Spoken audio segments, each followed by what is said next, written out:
नमस्कार दोस्तों मैं आज आपसे ज्योति मल्होत्रा केस के एक नए एंगल पर डिस्कस करना चाहती हूँ। आप देख रहे हैं कुछ 4-5 दिन से ज्योति मल्होत्रा का केस बहुत ही ज्यादा तूल पकड़ गया है। हर सोशल मीडिया, हर न्यूज चैनल पर ज्योति मल्होत्रा का नाम तो आप बिल्कुल रट ही गए होंगे। और आपको ये पता होगा कि ज्योति मल्होत्रा ने देश के लिए जासूसी की है, लेकिन आपने बहुत सारी चीजों पर गौर नहीं किया है।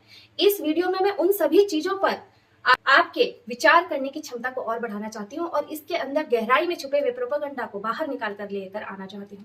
एक नया नैरेटिव जो सेट किया जा रहा है बहुत सारे सोशल मीडिया हैंडल द्वारा और बहुत सारे फेसबुक अकाउंट और अलग अलग चैनल्स द्वारा, उस सब पर मैं आपकी नजर डालना चाहती हूँ कि ये क्या होने जा रहा है और किस तरीके से ज्योति मल्होत्रा को यूज करके बहुत सारी नैरेटिव्स को चलाया जा रहा है। तो सबसे पहले बात करते हैं ज्योति मल्होत्रा के बारे में। पहले ही 2-3 वीडियो बना चुकी हूँ, क्या केस था क्या थी, इस बारे में मैं डिस्कस नहीं करूंगी। आप लोगों को आधी जाती चीजें पता ही होंगी पहले से, लेकिन मैं बात करने जा रही हूँ उस बारे में जो इस समय मुझे चारों तरफ दिख रहा है। आप देखेंगे कि फेसबुक पर बहुत सारे अकाउंट है और जिनमें आपको बार बार ज्योति मल्होत्रा की फोटो डाल करके कभी बीजेपी के कपड़ों में, बीजेपी के चिन्हों के साथ, उनके ड्रेसअप में ऐसे दिखाया जा रहा है कि वो बीजेपी की जो है नेता है, उनके साथ मिली हुई है। और कई जगह आपको हमारे समाज को पॉइंट आउट करते हुए कहा जा रहा है कि देखिए हिंदू तुम्हारी बहन को। तो इस तरीके से बोला जा रहा है कि हमारी बहन एक तो वो है जो आर्मी में देश का नाम ऊंचा कर रही है और एक ये तुम्हारी बहन जो जासूसी करके बेइज्जती करा। और जो लोग आज तक आतंकवाद का धर्म नहीं ढूंढ पाए थे, उन्हें ज्योति मल्होत्रा का नाम आते ही आतंकवाद का धर्म पता चल गया है और अब वो चीख चीख कर चिल्ला रहे हैं कि देखो तुम्हारी बहन भी आतंकवादी हो सकती है। आतंकवाद का कोई भी धर्म नहीं होता, इस चीज को इसमें साबित किया जाना चाह रहे हैं वो लोग। यहाँ तक कि आप बहुत सारे चैनल, बहुत सारे न्यूज चैनल्स पे देख रहे हैं कि ज्योति मल्होत्रा को जोर शोर से प्रमोट किया जा रहा है कि इन्होंने जो है देश के लिए जासूसी की है।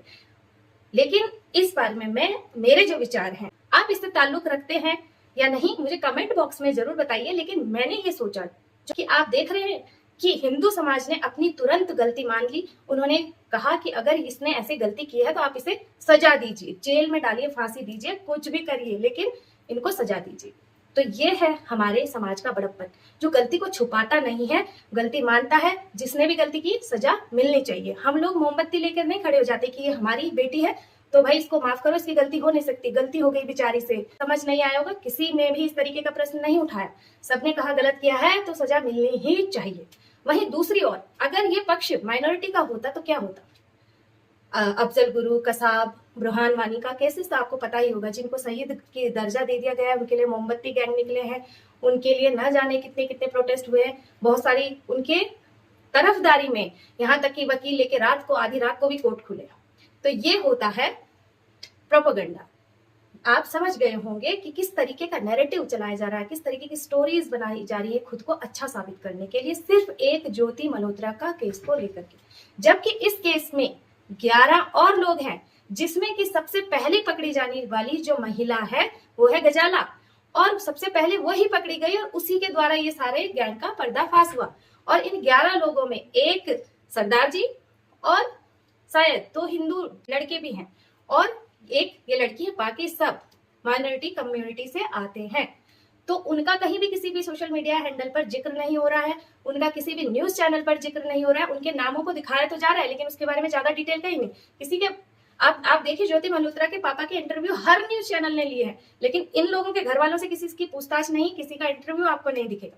शायद ये लगातार होता ही रहता है इनके यहाँ, ये नॉर्मल सी बात है, क्योंकि लोग पकड़े जा रहे हैं, कहीं कश्मीर में कहीं इधर, किसी ना किसी का हाथ रहता है, तो लोगों को शायद इंटरेस्ट नहीं है उनके घर वालों के बारे में जानने के, या इनके बारे में जानने के लिए इंटरेस्ट ही खत्म हो गया है। और न्यूज चैनल क्यों ज्योति मल्होत्रा को प्रमोट कर रही है, इसका भी यही कारण है। ज्योति मल्होत्रा एक वेल नोन यूट्यूबर थी, उसके पहले से ही फॉलोवर्स थे, तो दूसरी वो ग्लैमरस थी और उसके फोटो दिखाने पर लोगों को मजा आ रहा है। दूसरा वो एक ऐसे समाज से बिलोंग करती है जहां पर ऐसे केस नहीं होते, तो मीडिया की तो बल्ले बल्ले हो ही गई, क्योंकि उनको तो दिखाने के लिए बहुत सारे एंगल मिल गए हैं और उनकी टीआरपी जो है वो आसमान छू रही है। ज्योति मल्होत्रा के कारण 4-5 दिन से सबकी जेबें भरी जा रही। तो मीडिया का तो केवल यही एक पॉइंट ऑफ व्यू होता है कि उनको तो पैसे कमाने।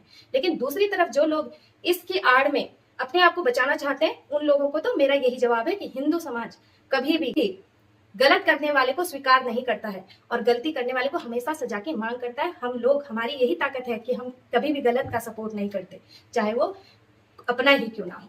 तो आपका क्या कहना है इस बारे में, बताइए मुझे कमेंट बॉक्स में।